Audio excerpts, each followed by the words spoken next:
Assalamualaikum warahmatullahi wabarakatuh. Salam sejahtera untuk kita semuanya, para mahasiswa yang berbahagia. Pada hari ini kita bertemu lagi dalam mata kuliah pendidikan Pancasila. Para mahasiswa yang berbahagia, kemarin kita sudah membahas mengenai Pancasila sebagai pandangan hidup bangsa dan negara Republik Indonesia. Pada hari ini pokok bahasanya adalah Pancasila sebagai ideologi bangsa dan negara Republik Indonesia. Saudara-saudara mahasiswa yang berbahagia, di dalam Pak Sis menjelaskan Pancasila sebagai ideologi bangsa dan negara Republik Indonesia. Pak Sis akan memberikan ilustrasi ataupun memberikan hasil ceramah dari Profesor Dr. Mahfud MD, sarjana hukum. Beliau ini adalah dosen Pak Wasis di program Pasca Sarjana. Beliau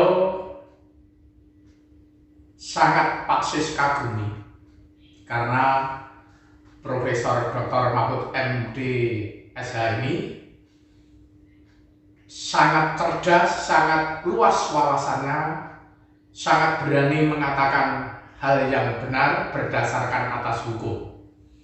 Jadi saya sangat mengaguminya. Kebetulan beliau adalah dosen saya di program Pasca Sarjana Ilmu Hukum, sehingga beliau dosen saya dan langsung memberikan materi perkuliahan pada Pak Wasis. Maka ada baiknya apa yang beliau laksanakan yang bisa kita teladani adalah akan Pak Sis sampaikan, walaupun tidak kegiatan secara keseluruhannya. Yang saya sampaikan ini adalah yang terkait dengan pokok bahasan yang kita bahas, Pancasila sebagai ideologi bangsa dan negara Republik Indonesia. Ini akan saya awali dengan ceramah beliau. Saudara-saudara mahasiswa yang berbahagia, kita bangsa Indonesia ini harus bersyukur memiliki Pancasila, karena Pancasila sebagai ideologi negara sangat luar biasa, sangat kokoh, sangat ampuh. Saudara-saudara mahasiswa, bayangkan saudara-saudara mahasiswa, Pancasila sebagai ideologi negara dasar negara Republik Indonesia. Pancasila yang kita miliki sekarang ini sangat luar biasa. Karena apa? Karena Pancasila sebagai ideologi negara bisa mempersatukan orang di 17.504 pulau di Indonesia. Sekali lagi saya katakan bahwa Pancasila ini sebagai ideologi negara, sebagai dasar negara sangat luar biasa, sangat kuat, sangat kokoh, sangat ampuh. Bayangkan Pancasila sebagai ideologi negara Republik Indonesia ini bisa mempersatukan orang di 17.504 pulau di Indonesia. Data ini menurut data dari Kemendagri sampai dengan 2010, di samping bisa mempersatukan orang di 17.504 pulau, juga bisa mempersatukan 1.340 suku bangsa yang ada di Indonesia ini, dan bisa mempersatukan dari 736 bahasa daerah, dan juga bisa mempersatukan 6 jenis agama yang ada di Indonesia. Ini sesuai peraturan perundang-undangan, ada 6 jenis agama. kita bisa bersatu, kita bisa rukun, ya, kita bisa hidup berdampingan. Ini akan saya sampaikan mengutip ceramah dari Bapak Profesor Dr. Mahfud MD SH dalam ceramahnya pada hari lahirnya Pancasila 1 Juni 2016 di Jakarta.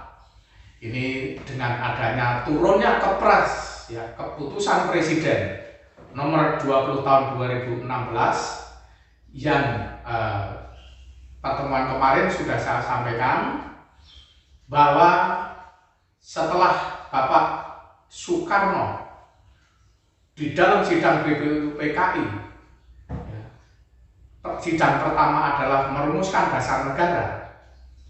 Sidang yang pertama yaitu pada tanggal 29 Mei 1945 yang mengajukan usulan rumusan Pancasila adalah Muhyamin. Setelah itu tanggal 31 Mei-nya yang mengajukan rumusan Pancasila adalah Supomo. Pada tanggal 29 Mei 1945. Lalu pada tanggal 1 Juni 1945 giliran Soekarno untuk menyampaikan rencana rumusan dasar negara setelah Indonesia merdeka.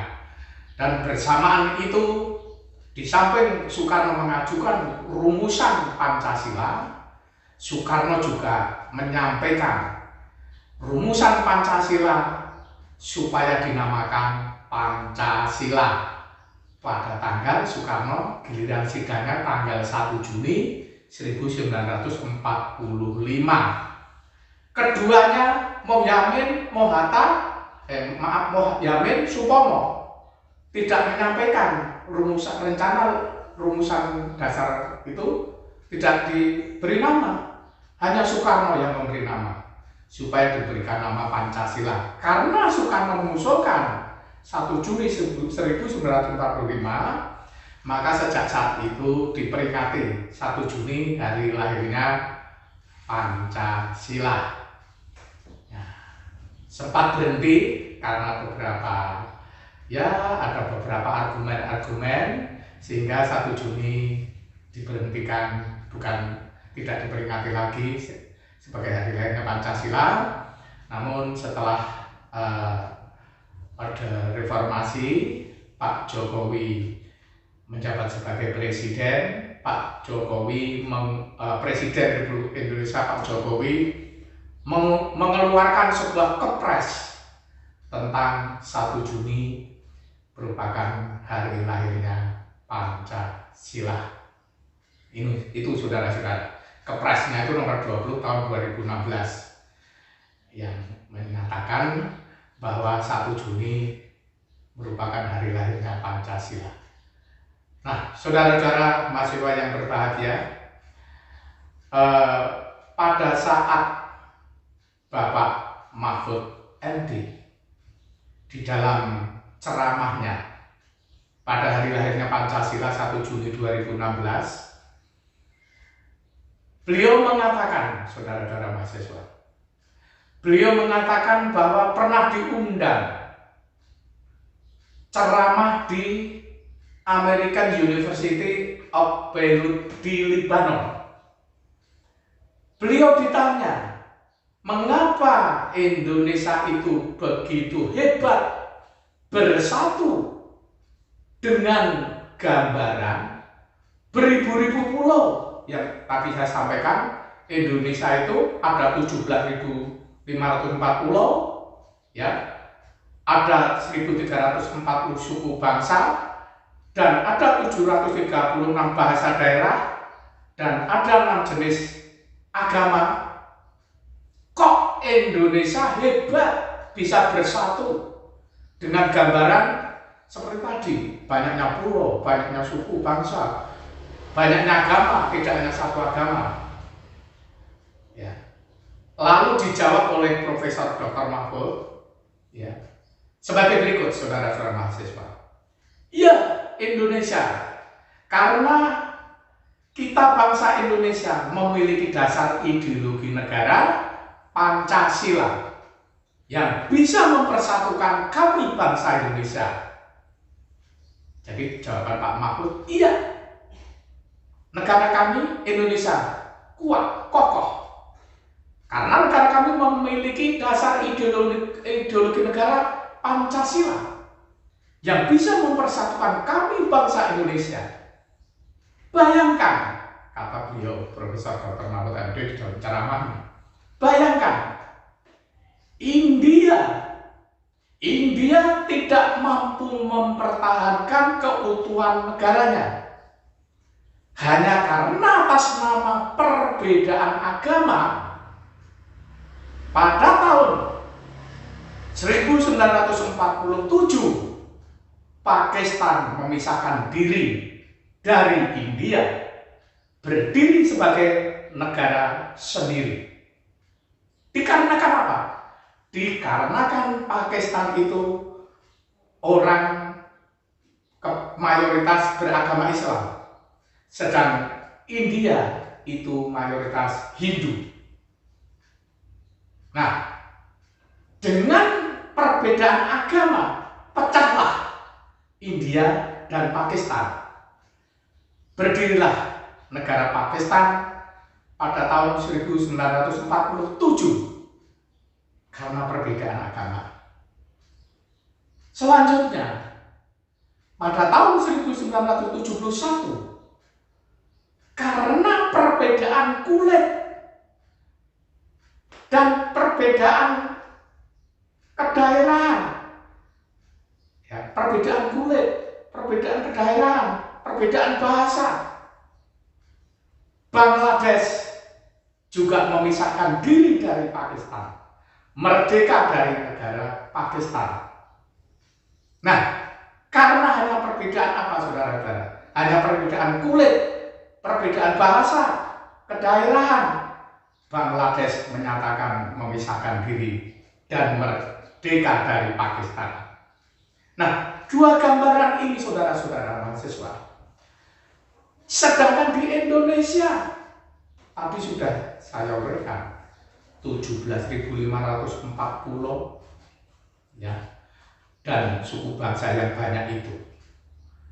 Ternyata Indonesia tidak ada perpecahan karena agama. Indonesia tidak ada perpecahan karena suku. Indonesia tidak ada perpecahan karena bahasa maupun warna kulit. Lalu Profesor Mahfud ditanya lagi, saudara-saudara mahasiswa, mengapa Pancasila begitu kuat di Indonesia? Profesor Mahfud MD lalu menjawab, karena Pancasila itu bisa kuat di Indonesia karena Pancasila itu tumbuh dari bawah. Ya, Pak Mahfud MD menjawab, mengapa Indonesia Pancasila kuat di Indonesia? Karena Pancasila itu tumbuh dari bawah, kata beliau Mahfud MD. Tumbuh dari bawah. Bung Karno itu bukan menyusun Pancasila, tetapi menggali Pancasila, lalu merumuskannya menjadi sebuah dasar negara, baru disampaikan kepada masyarakat. Pancasila itu tumbuh dari bawah, secara alami, dari kehidupan ribuan tahun yang lalu bangsa Indonesia. Sehingga bangsa Indonesia menjadi kokoh ya, di dalam persatuan bangsa Indonesia. Pancasila begitu kokoh dan kuat sebagai dasar negara dan ideologi bangsa Indonesia. Mempersatukan kita, Pancasila sebagai ideologi negara, dasar negara kita sudah mempersatukan kita. Maka saudara-saudara mahasiswa, mari kita jaga bersama-sama Pancasila itu, ya. Pancasila itu kita jaga bersama-sama karena Pancasila itu begitu kuat. Walaupun pernah diserang oleh ideologi-ideologi lain, diserang oleh pemberontakan dengan kekuatan bersenjata yang ingin menggantikan Pancasila dengan dasar negara lain. Tetapi ideologi-ideologi lain, pemberontakan bersenjata dan lain sebagainya yang ingin mengganggu Pancasila, yang ingin mengganti Pancasila, semuanya tumbang, saudara-saudara. Pancasila tetap jaya, Pancasila tetap kokoh, walaupun diserang berbagai pihak. Ingin ada yang menggantikan ideologi Pancasila dengan ideologi lain, tapi bangsa Indonesia tetap tangguh, Pancasila tetap kokoh. Ya, ideologi yang dipersiapkan untuk mengganti Pancasila semuanya tumbang. Nah, saudara-saudara mahasiswa yang berbahagia, dari sudut akademis, ini sudah sepakat saudara-saudara bahwa Pancasila itu dasar negara, ideologi negara yang tidak boleh dirubah. Karena kuat kedudukan Pancasila, tercantum dalam pembukaan Undang-Undang Dasar 1945 pada alinea keempat. Maka di kalangan akademis pun juga sepakat, punya komitmen. Kebetulan saya dosen Pancasila, saya juga komitmen. Mari Pancasila itu kita amalkan dengan baik, kita lestarikan. Ini sebuah peninggalan yang luar biasa dari para pencetak negara, para pejuang bangsa kita. Nah, di kalangan akademis sudah terbit Undang-Undang Nomor 12 Tahun 2012 pada pasal 35 ayat 3. Undang-Undang Nomor 12 Tahun 2012 itu tentang pendidikan tinggi. Di dalam pasal 35 ayat 3, di sana disebutkan saudara-saudara mahasiswa bahwa kurikulum pendidikan tinggi wajib memuat 1. Kuliah agama, Pancasila, kewarganegaraan, dan bahasa Indonesia. Saudara-saudara mahasiswa, Profesor Dr. Mahfud MD dalam ceramahnya hari lahirnya Pancasila pada tanggal 1 Juni 2016 di Jakarta mengatakan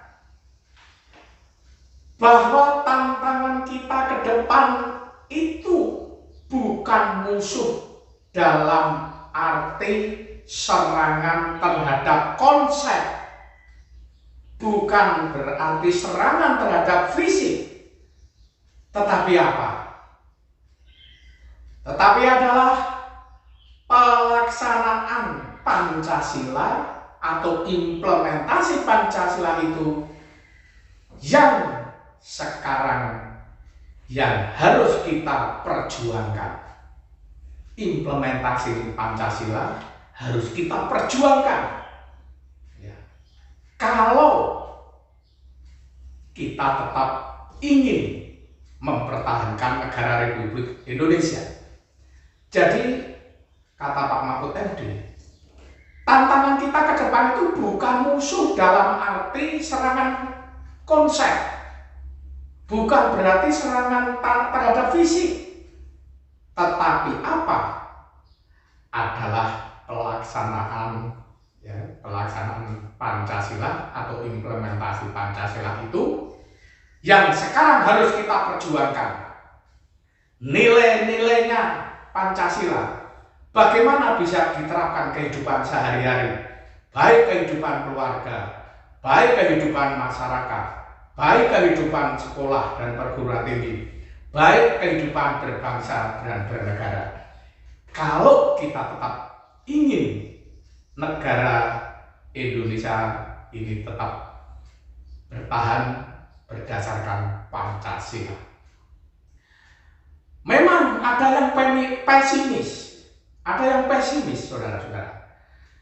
Nah, yang pesimis ini antara lain kalau lama-lama Pancasila dilupakan orang, Pancasila tergerus dalam kehidupan sehari-hari, coba lihat, ya tidak semuanya lah. Perihal akhlak, anak-anak kita, anak-anak kita sudah banyak tidak menghormati orang tua. Ini masalah akhlak saja, ya tidak semua anak-anak Indonesia tidak menghormati orang tua. Ada anak-anak kita yang sudah tidak hormat kepada orang tua. Anak tega membunuh orang tua, anak tega menganiaya orang tua hanya gara-gara sepele, minta sesuatu tidak dituruti, lalu menganiaya bahkan membunuh. Ini akhlak kita ini yang bertentangan dengan Pancasila. Ini yang harus kita perjuangkan. Bagaimana anak-anak kita memiliki akhlak yang baik? Ya.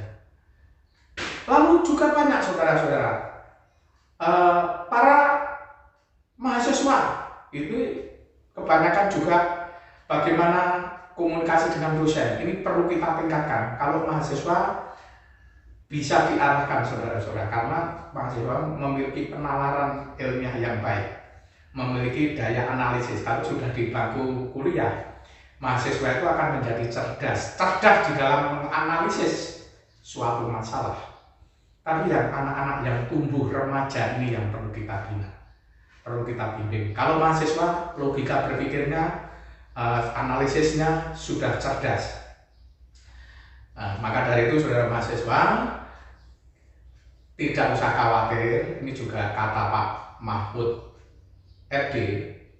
Walaupun terjadi pelunturan nilai-nilai Pancasila, tetapi kita berdasarkan survei yang dipublikasikan oleh media nasional, ternyata generasi muda itu 99,2% masih meyakini bahwa Pancasila merupakan ideologi yang tepat dan terbaik.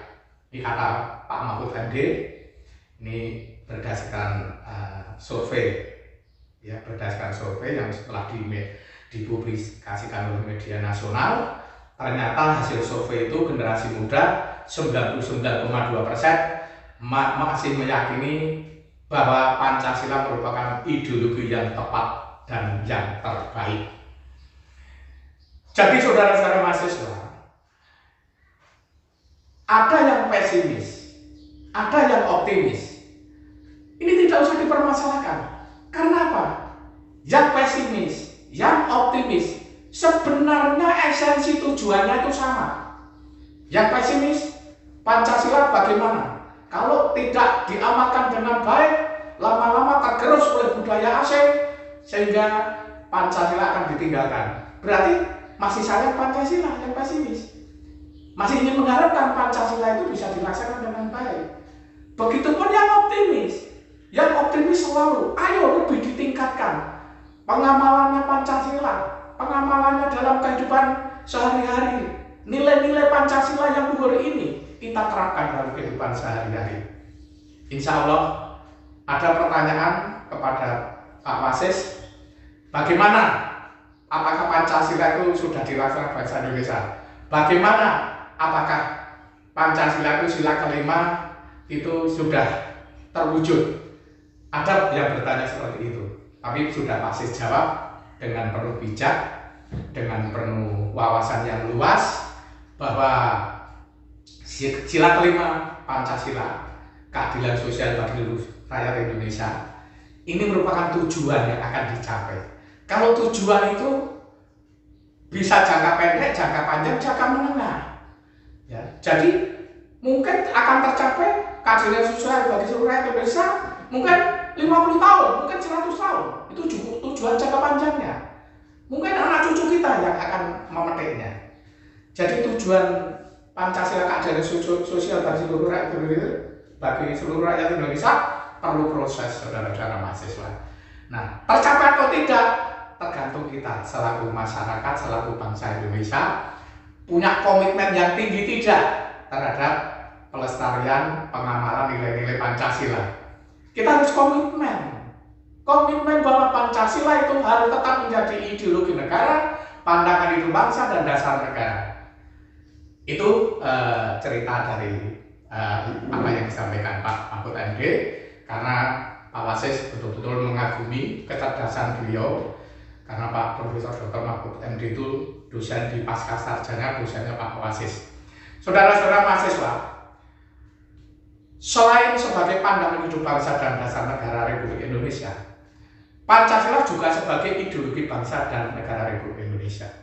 Dalam kedudukan dan fungsi ini, Pancasila pada hakikatnya bukan hanya merupakan suatu pemikiran seseorang atau kelompok orang sebagaimana ideologi-ideologi lain di dunia ini. Akan tetapi Pancasila diangkat dari nilai-nilai adat istiadat, kebudayaan, dan nilai religius yang terdapat dalam pandangan hidup masyarakat Indonesia. Sebagai ideologi bangsa dan negara, Pancasila merupakan suatu cita-cita yang ingin dicapai dan mencakup nilai-nilai yang menjadi dasar serta pedoman negara dan kehidupannya. Dengan demikian dapat dinyatakan bahwa Pancasila sebagai ideologi pada hakikatnya memiliki makna dasar filsafat negara yang sekaligus sebagai asas kerohanian negara. Saudara-saudara mahasiswa, menurut Profesor Dr. Kailan, istilah ideologi berasal dari kata idea yang berarti gagasan, konsep, pengertian dasar, cita-cita, dan logos yang berarti ilmu. Kata idea berasal dari kata bahasa Yunani eidos yang artinya bentuk. Di samping itu ada kata ide yang artinya melihat. Maka secara harfiah ideologi itu berarti ilmu pengetahuan tentang ide-ide, ya, ide-ide, atau ajaran tentang pengertian dasar, atau ajaran tentang pengertian-pengertian dasar dalam pengertian sehari-hari. Ide disamakan artinya dengan cita-cita. Cita-cita yang dimaksud adalah cita-cita yang bersifat tetap yang harus dicapai, sehingga cita-cita yang bersifat tetap itu sekaligus merupakan dasar pandangan atau faham. Seperti halnya filsafat, ideologi juga memiliki pengertian yang berbeda-beda, saudara-saudara. Begitu pula banyak ditemukan berbagai definisi, batasan pengertian tentang ideologi. Nah, pengertian ideologi secara umum dapat dikatakan sebagai kumpulan gagasan-gagasan, ide-ide, keyakinan-keyakinan, kepercayaan-kepercayaan yang menyeluruh dan sistematis yang menyangkut dan mengatur tingkah laku sekelompok manusia tertentu dalam berbagai bidang kehidupan, menyangkut bidang politik, hankam, sosial, budaya, keagamaan. Ini bisa dilihat di buku Kailan tahun 2014, Pendidikan Pancasila, Terbitan Paradigma Yogyakarta, halaman 111 sampai 113. Selanjutnya, Ahmad Rustanti dan kawan-kawan dalam bukunya Pendidikan Pancasila menyatakan, ideologi negara bersifat imperatif, artinya mengikat seluruh warga negara, baik yang menyetujui maupun yang tidak menyetujui. Ideologi negara adalah ideologi yang secara resmi dianut oleh suatu negara. Selanjutnya, Kunto Wibisono dalam makalahnya Pancasila sebagai ideologi terbuka menyatakan, terlepas dari berbagai macam definisi yang saling berbeda, bahkan saling bertentangan, namun dapat mengkonstelasikan adanya kesamaan, bahwa setiap ideologi selalu tersimpul adanya 3 unsur pokok. 1. Unsur keyakinan. Ya. Setiap ideologi selalu memuat konsep-konsep dasar yang menggambarkan seperangkat keyakinan, ya, yang menggambarkan seperangkat keyakinan yang diorientasikan kepada tingkah laku para pendukungnya untuk mencapai suatu tujuan yang ingin dicapai atau yang ingin dicita-citakan. 2. Unsur mitos. Setiap ideologi selalu memitoskan suatu ajaran-ajaran, ya, ajaran-ajaran atau beberapa orang atau seseorang atau beberapa orang sebagai kesatuan yang secara fundamental mengajarkan suatu hal yang ideal, itu pasti akan dapat dicapai. Jadi unsur mitos, setiap ideologi selalu memitoskan suatu ajaran dari seseorang atau beberapa orang sebagai kesatuan yang secara fundamental mengajarkan suatu cara untuk mencapai atau ideal pasti akan dapat dicapai. Yang ketiga, unsur loyalitas.